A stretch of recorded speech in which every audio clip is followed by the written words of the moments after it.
In 1960, this movie tried to show us the future. What it accidentally showed was a nightmare we're building right now. In less than 800,000 years, humanity splits into two species.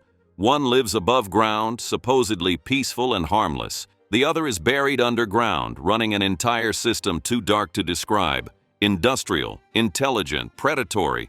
The crazy part, there are no robots, no aliens, no nuclear apocalypse. Just us, and one man who thought he could fix it all by leaving everything behind. Victorian England, 1899, a London mansion that screams old money and older ideas. The air smells of polished wood, pipe smoke, and the kind of confidence that comes from never being told no. George sits at the head of a long mahogany table surrounded by his friends. Walter, Filby, a dozen other gentlemen in waistcoats and pocket watches. They're eating roast, drinking brandy, and doing what rich men do best, laughing at ideas they don't understand. George leans forward. Gentlemen, time is just another dimension, like space. You can travel through it. The table erupts in polite chuckling. Time travel? Preposterous, amusing, something to discuss between courses. Here's what they don't understand yet. George isn't just talking about visiting the future. He's talking about escaping the present, about finding a better world somewhere ahead in time where humanity finally got it right. He's talking about fixing everything. But George doesn't argue with them. He demonstrates. On the table sits a miniature time machine. Brass gears, spinning dials, a tiny lever. One of the men pulls it. The machine trembles, a flash of light, and then it vanishes. Not with smoke, not with sound. It simply stops existing in that moment. The room goes dead silent. Because if a tiny model can disappear like that, what happens when he builds a full-sized version? And more importantly, what happens to the man who climbs inside? Can you go forward without losing where you came from? Alone in his laboratory, George climbs into the full-sized machine. It looks like a brass spider, all gears and levers and Victorian over-engineering. He settles into the seat, adjusts the controls. This is it, his chance to see if humanity's future is worth the journey. He pulls the lever. The world starts moving. Fast. Sunsets flash by like a strobe light. Winters, summers, storms blur together. Days become seconds. Years become heartbeats. And George just sits there, watching his entire present dissolve around him. His house ages, paint peels, windows crack, the garden overgrows and dies and regrows. Everything he knows is disappearing in real time, and he's not even slowing down to say goodbye. He stops briefly in 1917, right in the middle of World War I. Artillery explodes, soldiers scream, mud and blood everywhere. Men are dying in real time, and George has a time machine. He could warn them. He could change everything. He could fix this. Instead, he panics, hits the lever, leaves, because fixing the future is one thing. Fixing the present, that requires staying, and George just proved he won't. So he keeps going, faster, further. Cities rise around him, gleaming towers of glass and steel, monuments to human achievement. Then they crumble, collapse, disappear like sandcastles at high tide. Entire civilizations build themselves up, confident and proud, then vanish without a trace. Statues go up. Statues fall down. Buildings appear. Decay, get replaced by new buildings that also decay. For perspective, in Interstellar, 23 years feels devastating. In Avengers Endgame, 5 years ruins lives. George? He's watching hundreds of thousands of years evaporate in minutes. His present? Gone. His world? Dust. Everyone he ever knew? Dead for millennia. And he doesn't even slow down. Because George isn't looking for his present anymore. He's hunting for something better. A future where humanity finally evolved past war, past suffering, past all the problems he left behind. He's trying to fix the future by finding proof it gets better. But what if it doesn't? Finally, he stops. The dial reads 802,701 AD, over 800,000 years into the future. His entire present, Victorian England, his friends, his house, his world, has been erased from existence. He's the only thing left from 1899, and when he steps out, it looks like paradise. The weather is perfect. The landscape is beautiful. People lounge in the sunshine wearing simple clothes, looking peaceful and content. No cities, no factories, no pollution, nobody's fighting, nobody seems stressed. For a moment, George must think, I found it, the better future, the fixed version of humanity. But then he starts noticing things. There are no books, nothing written, nothing recorded, nothing preserved. There are no tools, not a hammer, not a knife, nothing that suggests innovation or progress. There are no elders teaching the young, no one passing down knowledge or skills. Most disturbing of all, there's no curiosity, no questions, no challenges, just routine. These people are called the Eloi. They're beautiful, gentle, and completely hollow. George traveled 800,000 years to fix the future, and what he found is extinction wearing a pretty face. Then he witnesses something that shatters any remaining hope. A young woman, her name is Weena, falls into a river. She's drowning, thrashing, screaming, and the other Eloi just watch. Not because they're cruel, not because they don't care, because they don't understand danger anymore. They've forgotten how to help. Maybe they never learned. George dives in, saves her, pulls her to shore, gasping and furious. He traveled through time trying to find where humanity succeeded. Instead, he found where it gave up. But the nightmare is just beginning. George rushes back to where he left his time machine. It's gone, not tipped over, not damaged, removed, cleanly, efficiently. And suddenly George realizes the horrifying truth. He can't go home. His present is already erased. And now his only way back, his only connection to where he came from, has been taken. The Eloi barely react. No panic, no concern. They glance at him, then go back to wandering. He scans the area and spots where it went. There's a massive structure nearby. Looks almost like a sphinx, with sealed metal doors. His machine is inside. He runs to the doors, pounds on them, pulls, kicks, tries everything. They don't budge. The Eloi stand behind him, watching passively. No help, no questions. George is surrounded by people and completely alone. He left his entire world behind to fix the future, and now he's trapped in it. Then he notices the wells. They're scattered across the landscape. Narrow openings leading deep underground.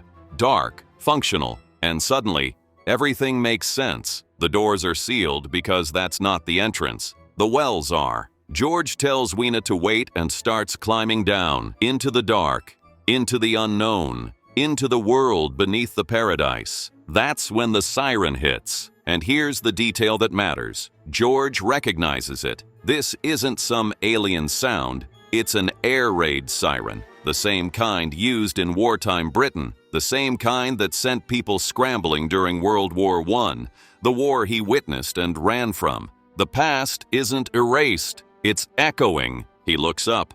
Weena is moving, walking toward the sound. All the Eloi are, calmly, obediently. George shouts at them, grabs them, tries to shake them awake. Nothing works. They're not being forced. They're being called. The doors to the Sphinx open, the Eloi file inside. Weena follows. The doors slam shut, and in that moment, George understands. He didn't find a better future. He found the consequence of running from the present. George climbs down into the underground tunnels, and what he finds isn't a monster's lair. It's a workplace. Machines hum, levers move, lights blink in organized patterns. This isn't chaos. This isn't some post-apocalyptic ruin. It's infrastructure, running perfectly. Then he sees them. The Morlocks, pale skin, huge eyes adapted to darkness. They move in coordinated groups, operating machinery with practiced efficiency. At first, they look like monsters, wild, chaotic, dangerous. But watch them closely.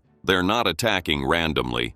They're working, and suddenly the entire nightmare becomes crystal clear. Humanity didn't evolve upward. It's split. The Morlocks aren't failed humans. They're specialized humans. Over hundreds of thousands of years, the people who maintained the machines, who generated the power, who did the labor, they stayed underground, and their bodies adapted. They became what they needed to be, workers in the dark. And the Eloi? They didn't win the future. They were kept, fed, maintained, bred to be docile. This is what George was trying to fix. War, inequality, suffering. And this is what happened instead. The class division he witnessed in Victorian England didn't get solved. It got worse, so much worse that it became biological. The workers went underground, the privileged stayed in the sun, and time made it permanent. George came here trying to fix the future. What he's seeing now is humanity's solution, and it's a nightmare. When the sirens sound,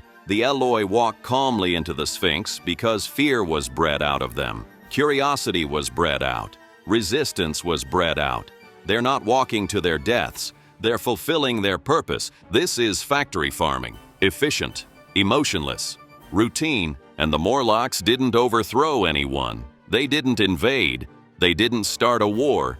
They just waited, and the comfortable people on the surface forgot how to survive. Time turned comfort into weakness, labor into control. George wanted to fix the future. The future fixed itself, just not the way he hoped. And now he's trapped in it, with no way home and no present to return to. George discovers the Morlocks' one weakness: fire.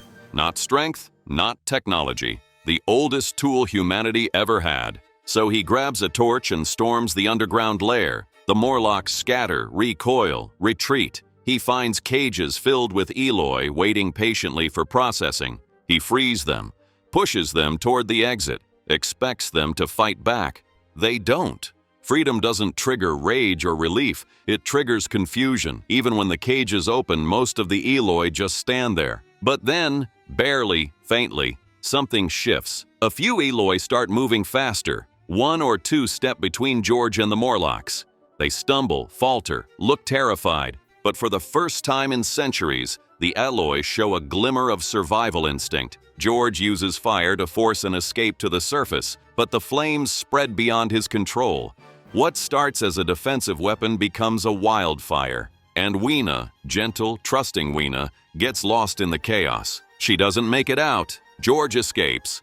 Weena doesn't. There's no rescue, no triumphant moment. He came here to fix the future, and all he did was watch someone die. Shaken, scorched, and alone, George climbs back into his time machine. The centuries collapse in a blur. Light and motion carry him back to 1899, back to his mansion, back to what's left of the world he erased. When he gathers his friends, he tells them everything: the Eloi, the Morlocks, the underground horror, the fire, Weena. They listen, some skeptical, some silent, all of them staring at him like he's carrying the weight of centuries in his eyes. And he is. Because George went forward trying to fix the future and instead witnessed how badly it breaks. And now he's back in his present, knowing it's all temporary, knowing it will all be erased. George finishes his story. Skepticism hangs in the air like cigar smoke. Time travel is a charming idea, as long as it stays an idea. So George offers proof. He pulls out a single flower, delicate, unfamiliar, given to him by Weena before everything went wrong. Filby, the amateur botanist, examines it and delivers the quietest bombshell in the film. It's an unknown species. Not rare, not exotic, impossible. A piece of the future, sitting in the present. Proof that everything here will eventually be erased. That should settle it. That should end the argument. Instead, George politely bids everyone good evening. No victory lap, no demands to be believed. He just leaves. When Filby returns shortly afterward, the house is empty. George is gone. The time machine is gone. Mrs. Watchett, the housekeeper, reports that 3 books are missing. She can't say which ones, only that they're gone. Filby understands immediately. George hasn't fled. He's gone back to the future, back to the Eloi. Not to observe this time, to teach, to stay, to see if he can fix what's broken by actually being there instead of running through time looking for where it gets better. Mrs. Watchett asks the question we're all thinking: will he ever return? Filby delivers the film's final line: he has all the time in the world. And that's when it hits. George spent the entire film trying to fix the future by traveling through time. But time doesn't fix anything. People do, and people have to stay. So George made a choice. He erased his entire present, his friends, his home, his life in 1899 to give the future a chance. He can't undo the split, can't reverse the Morlocks, can't bring back the civilization that collapsed. but he can bring 3 books, 3 pieces of knowledge, 3 opportunities to teach the Eloi what it means to think, to question, to survive. The time machine doesn't end with George saving the world. It ends with him committing to it. He tried to fix the future by running through it. Now he's fixing it by staying. And in leaving us with that single flower, 3 missing books, and the promise that he has all the time in the world, the film asks one devastating question. If you could travel through time, would you use it to escape your problems or stay long enough to solve them? George spent years trying to find where humanity succeeds. In the end, he realized success doesn't happen in the future. It happens when someone refuses to leave. A man tried to fix the future, and in doing so, he erased his entire present. But maybe that was always the price. You can't change the world by watching it from a distance. You have to give up everything you know and commit to what could be. The nightmare isn't 800,000 years away. It's already here, in every choice we make to run instead of stay, to seek comfort instead of progress, to split ourselves instead of standing together. If this deep dive into the time machine made you see the film differently, hit that like button and subscribe for more classic movies that still hit hard today. Drop your thoughts in the comments and tell me, which 3 books would you bring to the future? Thanks for keeping it real weird. Wow, that was weird.